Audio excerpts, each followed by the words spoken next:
മലയാളത്തിൽ നിന്ന് ഒരു ഇന്റർനാഷണൽ സിനിമ അസാധ്യം ഈ ആടുജീവിതം. ബ്ലെസ്സിയുടെ ചലച്ചിത്ര തപസ് പാഴായിട്ടില്ല. എല്ലും തോലുമായുള്ള മേക്ക് ഓവറിൽ ഞെട്ടിച്ച് പൃഥ്വിരാജ്.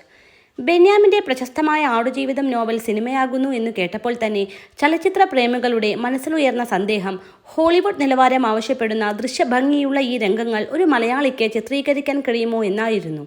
നല്ലൊരു നോവലിനെ എടുത്ത് കുളമാക്കുമോ എന്നുവരെ സോഷ്യൽ മീഡിയയിൽ വിമർശനം ഉയർന്നിരുന്നു. പക്ഷേ സിനിമ കണ്ടാൽ ആ സംശയങ്ങൾ എല്ലാം തീരും.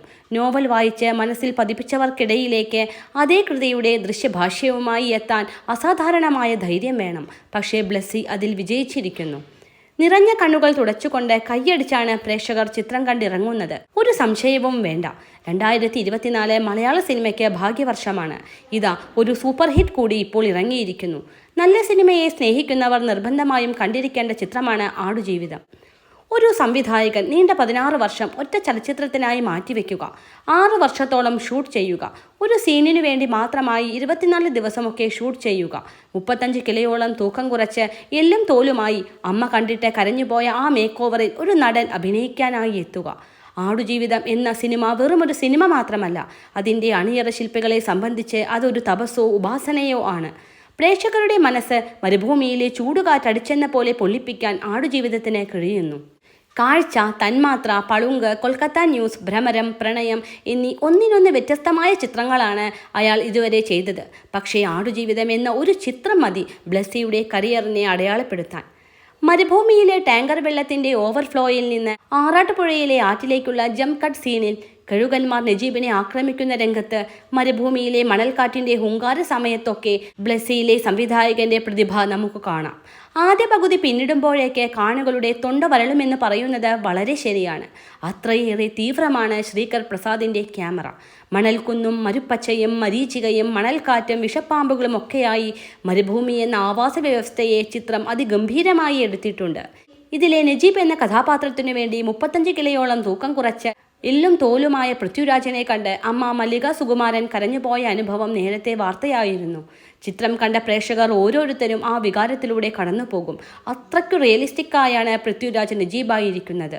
ഗൾഫിൽ വിമാനമിറങ്ങുന്ന സന്തോഷവാനായ നജീബിൽ നിന്ന് പതിയെ പതിയെ സ്വയം തിരിച്ചറിയാൻ കഴിയാത്ത മുടിയും താടിയും ജടകെട്ടി ചെമ്മരിയാടുകൾക്കിടയിൽ തളച്ചിടപ്പെടുന്ന അടിമയിലേക്കുള്ള ആ രൂപാന്തരം പൃഥ്വി അതിഗംഭീരമാക്കുന്നുണ്ട്.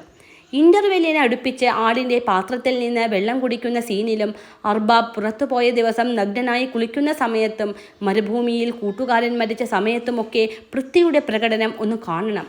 ഇതുപോലെ ഭ്രാന്തമായ പാഷനായി സിനിമയെ കൊണ്ടുപോകുന്ന നടന്മാർ അത്യപൂർവമാണ്. മലയാളത്തിൽ നിന്ന് ഒരു ഇന്റർനാഷണൽ സിനിമ എന്ന് നമുക്ക് നിസ്സംശയം പറയാവുന്ന ചിത്രമാണിത്. ഓസ്കാറിലടക്കം ആടുജീവിതം എത്തുമെന്നും നമുക്ക് പ്രതീക്ഷിക്കാം. ബ്ലെസ്സിയുടെ സംവിധാന മികവിന് ഏറ്റവും മികച്ച പിന്തുണ നൽകിയത് റസൂൽ പൂക്കുട്ടിയും AR റഹ്മാനുമാണ്. അതുപോലെ റസൂൽ പൂക്കുട്ടിയുടെ ശബ്ദമിശ്രണം നാട്ടിലെ മഴത്തുള്ളികളുടെ ശബ്ദം മുതൽ മണൽപ്പാമ്പുകളുടെ ഇഴച്ചിൽ വരെ ചേർത്ത് വെച്ചിരിക്കുന്നത് കാണണം. നജീബിന് വഴികാട്ടിയായ ഇബ്രാഹിം ഖാദിരിയായി എത്തിയ ജിമ്മി ജീൻ ലൂയിസ് കാണികളുടെ കയ്യടി നേടുന്നുണ്ട്. ഹക്കീമായി എത്തിയ KR ഗോകുലിന് ചിത്രം ശരിക്കും ഒരു ബ്രേക്കാവും. നജീബിൻ്റെ ഭാര്യ സൈനുവായി എത്തിയ അമല പോൾ ഏതാനും സീനുകളിൽ മാത്രമാണുള്ളതെങ്കിലും നന്നായിട്ടുണ്ട്. അതേസമയം മലയാളത്തിന് പുറമെ തമിഴ്, ഹിന്ദി, തെലുങ്ക്, കന്നഡ ഭാഷകളിൽ ചിത്രം ഇറങ്ങിയിരിക്കുന്നു. ബെന്യാമിൻ്റെ നോവലിനെ അതിൻ്റെ കരുത്തു ചോരാതെ അഭ്രവാളികളിൽ എത്തിക്കാൻ ബ്ലെസ്സിക്കായിട്ടുണ്ട്. നജീബിൻ്റെ സർവൈവലിനാണ് സിനിമയിൽ പ്രാധാന്യം നൽകിയത്. നോവലിൽ ഏതു കഷ്ടപ്പാടിലും ജീവിക്കാനുള്ള അദമ്യമായ ആഗ്രഹം നജീബിന് നൽകുന്നത് ദൈവത്തിലുള്ള കടുത്ത വിശ്വാസമാണ്. നോവൽ അതേപടി പകർത്തുകയല്ല സംവിധായകൻ്റെ ജോലി.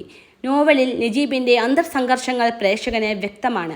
സിനിമയിൽ അത് ഡോക്യുമെൻ്ററി പോലെ പറയാനാവില്ല. പകരം ദൃശ്യങ്ങളിലൂടെ മനസ്സിലാക്കി കൊടുക്കണം.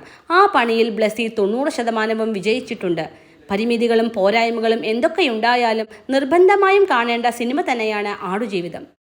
News Kerala .live